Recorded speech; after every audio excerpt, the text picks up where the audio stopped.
بسم الله الرحمن الرحیم. نن زموږ د ارشاد الصرف اتم نمبر درس دی او د هفت اقسامو بیان شروع دی. په هفت اقسامو کې نن زموږ د هفت اقسامو دریم نمبر قسم به وایو د مضاعف تعریف او قسمونه. مضاعف څه ته وایي انشاءالله اوس په دغه زده شي. په دې کې ګورئ جي د مضاعف تعریف. مضاعف داسې صیغې ته وایي چې دوه حروف اصلي پکې د یو جنس وي. یعنی دوه حروف اصلي پکې یو شان وي. لکه فره، نو دا فره چې دی که نه دا په اصل کې دی فرره، نو دا دوه راګانې پکې یو شانتې دي. نو دا ګوره دا دوه پکې راګانې دي، نو ځکه ورته دوه حروف د یو جنس وایي. دوه حروف د یو جنس دی. نو دا فا پکې چې دی دا فا کلمه ده، دا اوله را چې ده دا پکې عین کلمه ده، او دا دویمه را چې ده دا پکې لام کلمه ده.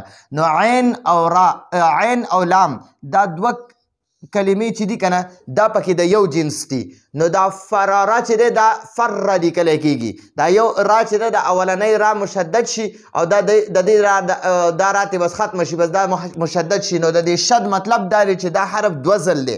نو فره کې دا را ده، نو دا دوه ځل راغلی ده. نو دې کې د یو جنس دوه حروف دي، لکه یو شان پکې دوه حروف دي، دوه راګانې دي پکې. ٹھیک شوه چې دوه ځل پکې یو حرف راشي که نه، دوه ځل پکې یو حرف راغی. دې کې دا را دوه ځل راله. وګوره دا را چې ده که نه دا پکې دوه ځل راله. نو ځکه وایي دې ته وایي د یو جنس دوه حروف. اوس مده دی، مده دا مده چې دی که نه مده دا اصل کې مده ده.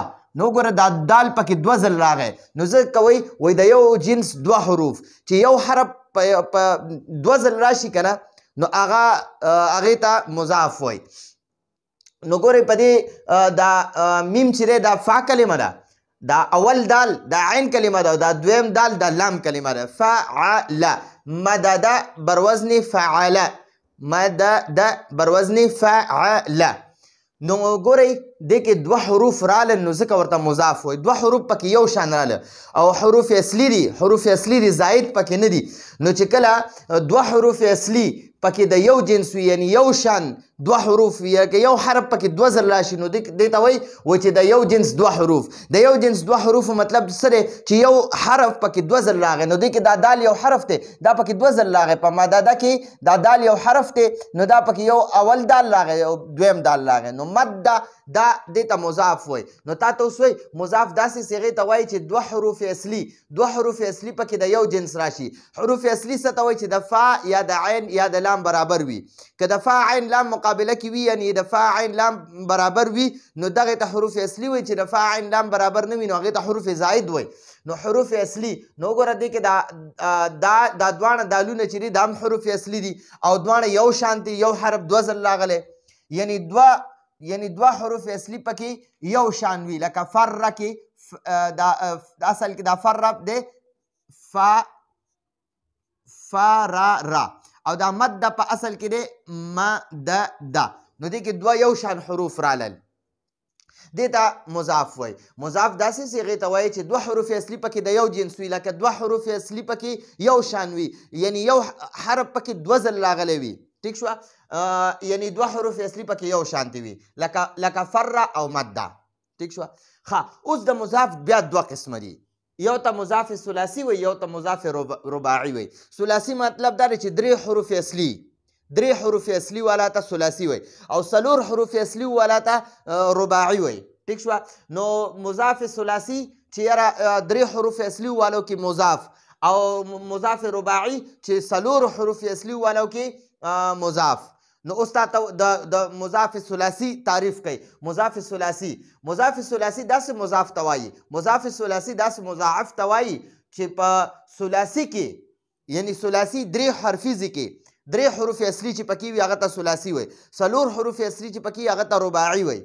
نو درې حروف اصلي یعنی چې ثلاثي کې دوه حروف اصلي د یو جنس وي. درې حروف اصلي دي چې دوه پکې یو حرف پکې دوه ځل راشي، یعنی یو حرف پکې دوه ځل راشي. حروف اصلي پکې درې وي، خو چې دوه حروف دي د حروف اصلیونه دا دوه حروف دا پکې د یو جنس وي، یعنی دا دوه پکې یو حرف وي پکې دوه ځل راغلی وي. نو دغې ته ثلاثي وایي. ثلاثي کې دوه حروف اصلي د یو جنس وي. لکه مده دا اصل کې دی مدده. مددا بر وزن فعلا. دا مد په اصل کې دی مددا بر وزن فعلا، او مد دا اسم دی، مد بر وزن فعل. نو دا مد اصل کې دی داسې مد او دن، دا اصل کې داسې دی. ٹھیک شو. نو میم او اول دال ساکن دی، دا دویم دال متحرک دی. ٹھیک شو جی. نو دا مد اصل کې داسې دی بر وزن فعل. نو دیتا مضاف ثلاثی وای. ثلاثی ورته ځکه وای چې یو پکې میم دی، بل دال دی، بل دال دی، دوه درې حروف دي پکې درې. نو دا دوه حروف پکې یو شان دي، دا یو پکې بدل دی. نو دا دوه حروف پکې یو شان چې دي، یعنی دا یو دال پکې دوه ځل راغلی، دته ځکه وای چې د یو جنس دوه حروف. د یو جنس دوه حروف مطلب دا دی چې یو حرف یو ټکی هغه دوه ځل راشي، نو هغه ته د یو جنس دوه حروف وای.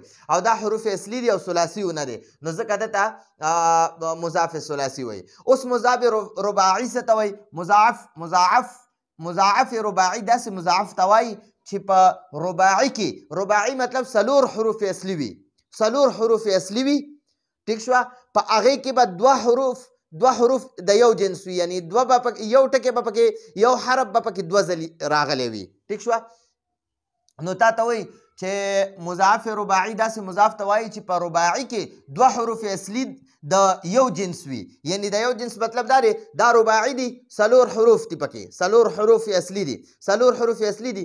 دا دوه حروف چې دي که نه، دا دوه حروف دا به پکې یو شانتي وي، دا به هم دالي، دا به هم دالي، او دا دوه به بدلي. ټیک شوه جي. نو دې ته مضاف رباعي وایي چې دا یو حرف پکې دوه ځل راغلی وي. نو تا ته وایي مضاف رباعي داسې مضاف ته وایي چې په رباعي کې دوه حروف اصلي د یو جنس وي، لکه زلزله. وګوره دې کې دا زا دوه ځل راله، یو دې ته اول وایي، اول زا، او دې ته ثاني وایي، او دا لام هم پکې دوه رالی، یو لام ساکن دی، یو ګوره اول زا ده بیا لام دی، بیا زا ده بیا لام دی. نو وګورئ دې کې دا اول حرف او دریم حرف دا یو شانتی دي، او دا دویم حرف او څلورم حرف دا یو شانتی دي. ټیک شوه جي. زلزله بر وزن فعلله. نو ګورئ دوه زاګانې دي پکې، دوه لامونه دي پکې. نو دا دوه زاګانې د یو جنس دوه حروف دی ته وایي، او د دوه لامونو ته د یو جنس دوه حروف وایي. لکه ګوره دا هم زا ده او دا هم زا ده، نو یو زا ده خو دوه ځل راغلی، او دا هم لام دی، دا هم لام دی، یو لام دی خو دوه ځل راغلی دی. نو دی ته مضاف رباعي وایي بر وزن فعلالا. او زلزالا بر وزن فعلالا. په زلزالا دا زلزالا اسم دی، دا د فعلالا برابر دی. نو دا اول زا او دا دریم نمبر حرف دا دویم زا ده، او دا اول لام او دا اخیری کې چې کم لام دی دا دوه لامونه یو حرف دی، دا یو جنس دی. ټیک شوه. نو دې ته مضاف رباعي وایي.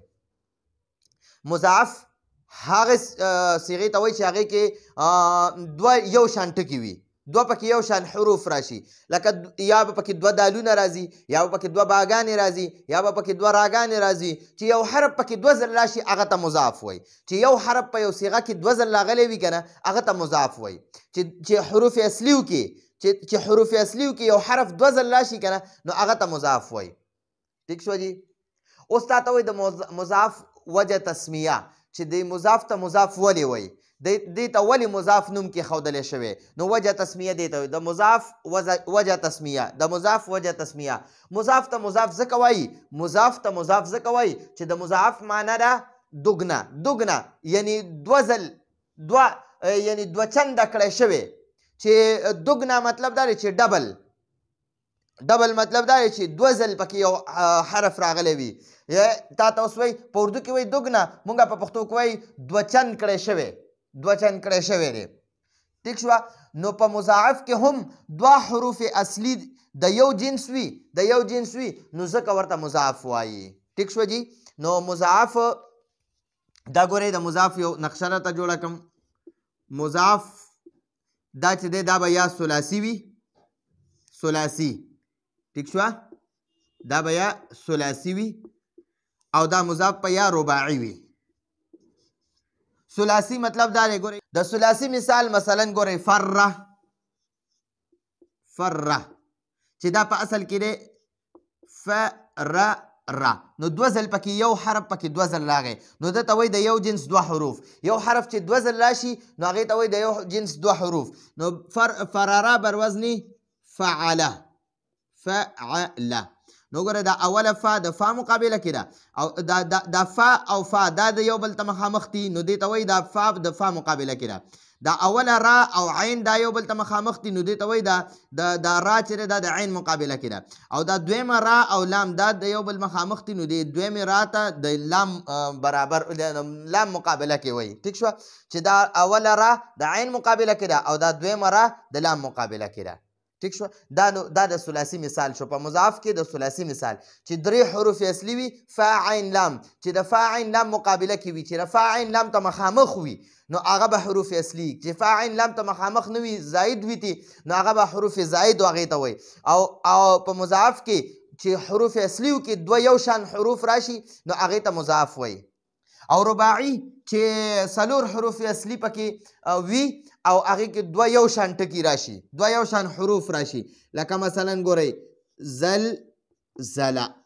زلزله بر وزن فعلله ګورئ نو دا اوله زا د عین د فا مقابله کې ده دا اول لام د عین مقابله کې دی دا دویمه زا د اول لام مقابله کې ده او دا دویم دا لام چې دی دا د دویم لام مقابله کې دی نو زلزله بر وزن فعلله زا او فا یو بل ته مخامخ دي او اول لام او عین یو بل ته مخامخ دي بیا دا دویمه زا او اول لام یو بل ته مخامخ دي بیا دا دویم لام او دویم لام یو بل ته مخامخ دي نو دې ته رباعي وایي زلزله بر وزن فعلله نو دا موږ سره د مضاف باسو مضاف څه ته وایي مضاف چې درې حروف اصلي وي یا څلور حروف اصلي وي او یو ټکی پکې یو حرف پکې دوه ځل راشي نو هغه ته مضاف وایي نو د مضاف بیا دوه قسمونه دي یو ته ثلاثي وایي یو ته رباعي وایي مضاف ثلاثي او مضاف رباعي نو ثلاثي هغې ته وایي چې درې حروف اصلي دي هغې کې دوه حروف اصلي هغه یو ټکی پکې دوه ځل راغلی وي یعنی دوه حروف اصلي پکې د یو جنس وي د یو جنس مطلب دا دی چې یو ټکی پکې دوه ځل راشي نو ګورئ دلته فر یا مده نو دا فر په اصل کې فراره دی او مده په اصل کې مدده دی نو دوه دالونه یا دوه راګانې پکې رالی نو دې ته د یو جنس دوه حروف وایي اوس دغه شان په رباعي کې چې څلور حروف اصلي وي دوه حروف پکې یو شان راشي د یو ذات راشي لکه یو ټکی پکې دوه ځل راشي نو ګوره دا زا پکې دوه ځل راغلی او لام هم پکې دوه ځل راغلی دی نو دې ته ځکه مضاف وایي مضاف هغې صیغې ته وایي چې هغې کې په حروف اصلیو کې دوه یو شان ټکي راشي دوه یو شان حروف راشي نو هغې ته مضاف وایي نو دا زموږ د نن ورځې درس و راتلونکي درس پر اجازت غواړو هذا هو المرام والله اعلم بحقیقة الكلام